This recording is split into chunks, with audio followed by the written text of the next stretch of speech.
ఖచ్చితంగా అందరూ వినండి. పెద్దమ్మ తల్లి ఇక్కడ ఉంది. దీన్ని పెద్దమ్మ తల్లిని పెద్దలొల్లి చేయడానికి ఈ గవర్నమెంట్ ప్రయత్నం చేస్తుంది, కానీ ఓడిపోతుంది. ఏదో స్థలాక్రమణ చేయాలని ప్లాన్ చేస్తున్నారేమో, కానీ 6 అడుగులే మిగులుతుంది, అంతకంటే ఎక్కువ మిగలదు.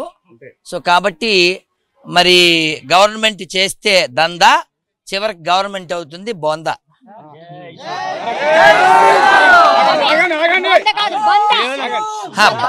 బంద్ అయిన తర్వాత బొందే జరిగేది. విషయం ఏంటంటే ఇక్కడ మీరెవ్వరూ కూడా పోలీసులకు వ్యతిరేకంగా ఆలోచించకండి ప్లీజ్. అసలు కనీసం వాళ్ళని don't think police is your enemy. No, don't think. They are following higher authority orders. మీరు వాళ్ళని ఏదో శత్రువుల్లో ఫీల్ అవ్వకండి. వాళ్ళు కూడా మనుషులే, వాళ్ళు కూడా హిందువులే, వాళ్ళు కూడా మన బంధువులే. అర్థమైందా? ఆఫీసర్ని ఏదో శత్రువు అనుకుని, కానిస్టేబుల్ని శత్రువు అనుకుని అట్లా ఫీల్ అవ్వకండి. వాళ్ళకి ఏం ఆర్డర్ ఇస్తే అది చేస్తారు. ఇక్కడ హిందుత్వాన్ని నాశనం చేయడానికి రాహుల్ విన్సీ అనుకో ప్రయత్నాలు చేస్తున్నారు. ఇందులో జార్జ్ యొక్క సోర్స్ కూడా ఉందనేది మనకు కనబడుతుంది. సో కాబట్టి తెలంగాణ కోసం కొట్లాడింది, చచ్చింది హిందువులే. కాబట్టి తెలంగాణను కాపాడుకోవాల్సింది కూడా. కాబట్టి తెలంగాణలో ఉన్నది హిందువుల బొందుగాల్లా తేలాల్సిన సమయం ఇదే. కాబట్టి మరి రేవంత్ గారు ఏ పక్షంలో ఉన్నారో మనకు అర్థమైపోయింది. ఇంకా మరి ఓటు వేసి ఫ్రీబీస్ కోసం ఓట్లు వేసిన వాళ్ళు ఇప్పుడు ఆలోచించుకోవాలి. పెద్దమ్మ తల్లికి, అదిగో పెద్దమ్మ తల్లి బోనం పోతురాజుకి. వారం నుంచి ఈ ఘోరం కొనసాగిస్తున్నారు. వారం నుంచి ఇది చాలా పెద్ద నేరం తెలంగాణ ప్రభుత్వం ఇప్పుడు చేసేది.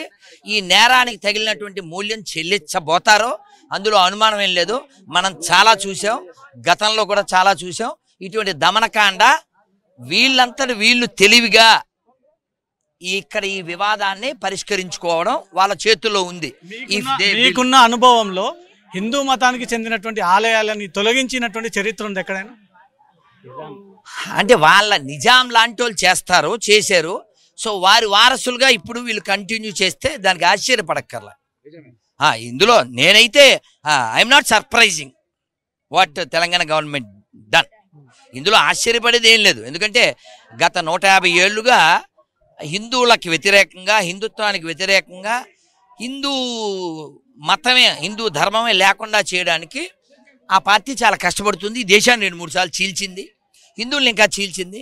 ప్రాంతాల పేరుతో, భాషల పేరుతో, పార్టీల పేరుతో, కులాల పేరుతో, రకరకాల పేర్లతో. కాబట్టి హిందువుల్ని అంటే ఈ మిస్టేక్లోంచి మనం ఒక ప్లస్ ఏం చూడాలంటే, హిందువుల్ని ఏకం చేయడానికి పెద్దమ్మ తల్లి ఒక అవకాశం ఇచ్చి హిందువులకి ఫ్రీ ఓట్ల కోసం ఓట్లు వేసినటువంటి బొందుగాలకి బుద్ధి తెస్తే ఇటువంటి విపరీతమైన పరిస్థితులు కల్పించేటువంటి ప్రభుత్వాలు నశిస్తాయి, హిందుత్వం వికసిస్తుంది.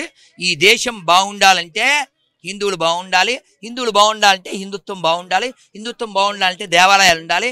కానీ దేవాలయాలే కూల్చితే ఆ ప్రభుత్వాలు కూడా కూలిపోవాలి. పెద్దమ్మ తల్లికి, పెద్దమ్మ తల్లికి, పెద్దమ్మ తల్లికి ఖబర్దార్. కాబట్టి ఆలోచించుకోవాలి. హిందూ సంఘాలు దీనిపైన నెక్స్ట్ యాక్షన్ ప్లాన్ ఏంటి? మళ్ళీ పెద్దమ్మ తల్లి యొక్క స్థలం వెనక్కి ఇచ్చేసి అమ్మవారు ఎక్కడున్నారో తెచ్చి ఇక్కడ మళ్ళీ పునర్నిర్మాణం చేయాలి. ఓకే.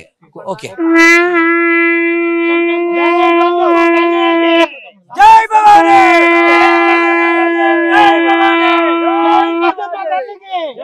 జై పెద్దమ్మ తల్లికి.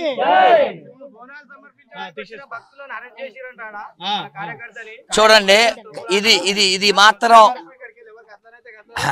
అలా ఇప్పుడు ఈ అరెస్టులు, కేసులు పెట్టాలు, ఇలాంటి పిచ్చి పనులు ఈ ప్రభుత్వం చేయకూడదు. ఎందుకంటే ఆల్రెడీ ఒక మిస్టేక్ ప్రభుత్వమే చేసి మళ్ళీ కొత్త తప్పులు చేయడం అనేది భావ్యం కాదు. కాబట్టి బోనాలు ఎత్తుకురావడం అనేది దోషం కాదు, నేరం కాదు, అన్యాయం కాదు, మోసం కాదు, అక్రమం కాదు. ఆవుల్ని రోడ్ల మీద నరికే వాళ్ళకేమో పోలీసులు కాపలా పెడతావా? అన్నం తీసుకొచ్చి అమ్మవారికి పెడితేనేమో ఆపడానికి పోలీసులా? ఎక్కడున్నాం మనం? ఇది హిందుస్థానా, పాకిస్తానా? పాత బస్తీలో కరెంటు బిల్లులు వసూలు చేయలేవు, వాళ్ళు కట్టాల్సిన చలానాలు వసూలు చేయలేవు. కానీ దేవాలయాల సొమ్ములు, దేవాలయాల మీద ఆక్రమణలు, దాడులు చేస్తారా? కాబట్టి ఈ పరిస్థితిని పెంచకూడదని రేవంత్ రెడ్డికి విజ్ఞప్తి చేస్తున్నారు. మీరు వస్తుంటే అడ్డుకునే ప్రయత్నం జరిగిందా గురూజీ? కనబడింది కదా, మీరంతా చూశారు కదా నాన్న. ఇవన్నీ జరిగే తల్లుల మీదే వాళ్ళు దాష్టికం చేశారు కదా. బోనాలు ఎత్తుకొచ్చే ఆడవాళ్ళ మీదే దాష్టికం చేస్తే వాట్ టు స్పీక్ బోనాలను అడ్డుకుంటే ప్రభుత్వంకి ఏమో లబ్ధి దీని ద్వారా? ఇక్కడ వాళ్ళ టాపిక్ బోనం కాదు, వాళ్ళ టాపిక్ స్థలము. ఆ స్థలాక్రమణ కోసము కంచె చేణి మేసేటువంటి ప్రోగ్రాం నడుస్తుంది.